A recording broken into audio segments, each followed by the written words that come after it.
What is up, everybody? This is Brian over here at Fred Anderson Toyota in Asheville, and it's my first day back after being gone for a little over 2 weeks. And as usual, it takes a little bit of adjustment to kind of figure out what the heck inventory we have, what promotions Toyota is running, just all kinds of stuff. So it's always an exciting time for me to get out and check out the lot, especially since pretty much everything out here is new from when I was here 2 weeks ago, and there's some really cool stuff on the lot. So I figured I'd share it with you guys. So let's take a look. So I figured I'd kind of start over here in the pre-owned lot. This is my bread and butter over here, are these pre-owned Toyotas and others. And there's a ton of good stuff over here. I can tell the lot is really nicely organized. There's a really good selection. There's Hondas, Subarus. I'm seeing some newer ones, some older ones. There's even a newer Jeep Grand Cherokee. You can see down there, there's a few pickup trucks if you're looking for Fords and Colorados. Looks like we've even got a couple third row like Odysseys and Sedonas and vans, things like that. Still a pretty good pre-owned hybrid selection because you still can't get these new from Toyota that easily. And probably my most exciting thing in the lot, because this will be my first time to actually hopefully get in one, drive one, and check it out for myself, is a freaking Rivian R1T. If you're not familiar with what these are, this is a brand new company as of the last couple of years or so. It's an all-electric truck, and I would say this truck is kind of positioned size-wise in between. Well, I'd probably say it's closest to a Tacoma, but it looks a little bit more muscular and maybe a little bit bigger, closer to almost like a Tundra or a Silverado, where it's like a larger 1500 series, but it's really kind of like an in-between. I would say interior space looks to be about what a Tacoma would be, but man, these things are so cool.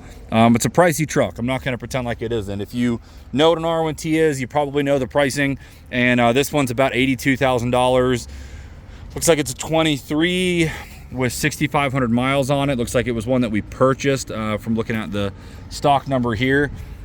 A really cool truck. If you want to get on that bleeding edge of the electric technology, but you also want to have a super capable vehicle, there's a ton of content out there you can watch that just showcases how capable these things are.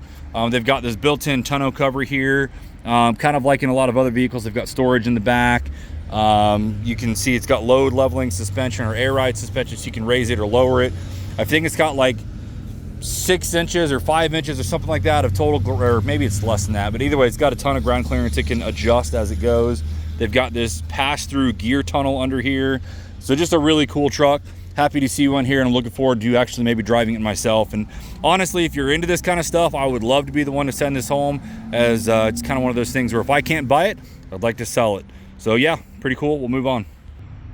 Keeping things in the vein of really cool vehicles, this one was actually one of the few that's still here from when I was before I left, but this is a gorgeous Tundra TRD Pro. It's the new body style. You can see right here, it's a 2022 with 18,000 miles. The TRD Pro, man, is just such a fantastic truck. I'm happy to have had a chance to finally sell one of these new and actually spend some time in it. They are totally worth it. I mean, are they a lot of money? Yes, it's a lot of truck as well. And if you want the best of the best with all the off-road capabilities, all the technology, the looks, gosh, these trucks are fantastic. And it's just kind of cool to see one. So if you want to have an easier chance to buy one without having to pay a markup or anything like that, or having to fight all over the country for one, this one's here. And if it's not already, I'm sure it can be easily certified if you want to go ahead and get some 100,000 mile warranty from Toyota. Some other stuff that's kind of in the same vein, just stuff that gets me excited that I'll probably never get a chance to own, is these Lexus LX570s. I love these. It's basically a Land Cruiser, but with a little bit more of the Lexus style and features and everything to it. So again, if you want that off-road capability with the luxury touch, this is a way to go. This one's actually probably fairly inexpensive in the realm of things. It's a 17, so it makes it about 5 or 6 years old, and it's got 86,000 miles on it. So it's probably actually not as expensive as I would have thought. I'm gonna guess, totally gonna be wrong, I'm sure, but like 40,000 or so, maybe less, maybe more. Who knows? I'll have to check. And then something else over here, which of course just has my heart. I'm surprised to see it's actually still here, because it was just traded in before I left. But oh my gosh, look at this. It's a M4 convertible, of course, BMW. I have an M3, and this one's just a sweet car. It's got a similar spec to mine, except for this one's obviously a convertible. You can see it's a hard top folding convertible. What I think is so unique about this, though, is this one is a manual transmission. I was not expecting when this thing got traded in for it to have the manual, because in the world of convertibles, they're almost always automatic, so the dual clutch transmission. So the fact that this one's a manual is probably the reason why it's still here, because there's obviously just less and less people that are into that kind of stuff, unfortunately. But this one, again, is a 2016 with 43,000 miles. And I can tell you from having an M3 a 2015 with 150,000 miles, it's a fantastic car, especially if you're looking for the drop top experience. This has the same powertrain as my car, but I don't know if it's better weight because it still has that folding assembly there for the top, but man, this would be a fantastic car for the mountains. All right, so I'll take a minute and kind of talk about some new car variety. I'll tell you right now, if you're in the market for a Tacoma, especially if you want to get this last generation of actually having a V6, now is the time to do it. It seems to be very apparent that Toyota knows they've got their new 24 model coming out soon, and they're doing everything they can to build as many of the 23s to kind of probably get rid of some parts and stuff.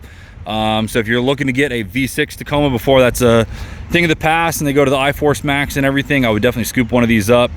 Down here at the very end is one of my favorite setups. That is a black SR with the XP package. So it's kind of like the base model Tacoma, but I think with those TRD wheels and tires and bars, it really sharpens up the look. So these are the ones that just came off the truck. And we'll go take a look and see what's on the lot as well. All right, so here's the new cars that we actually have on the lot, and I'm surprised to see as much as there is down here, especially after a holiday weekend. Usually with holidays, we just get a huge surge of traffic and all the stuff gets scooped up. But here are at least 4 Tundras that I can spot that are available, and it's a kind of a widespread of different trims. The 1794, this one looks like a limited here.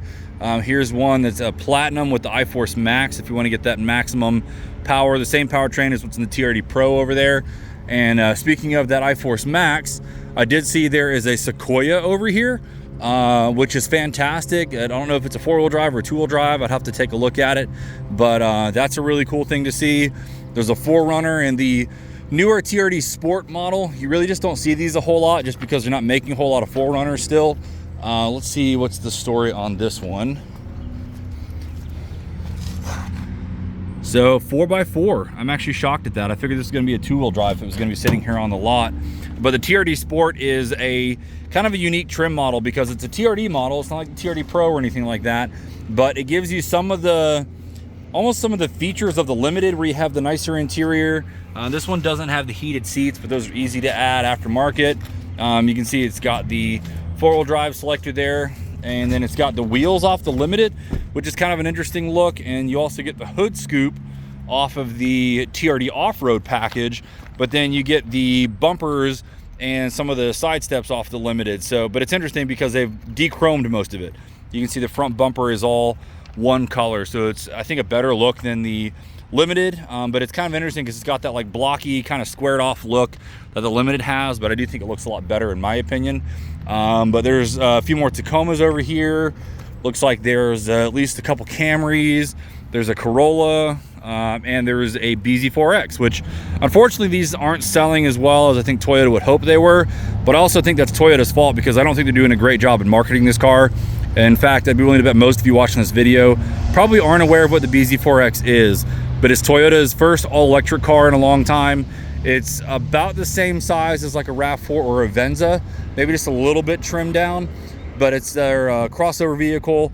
I think they have right around 300 miles of range, or like 280 or 320 or something around in there. But it's a pretty cool car. It's just not one I think they're doing a great job at advertising, unfortunately.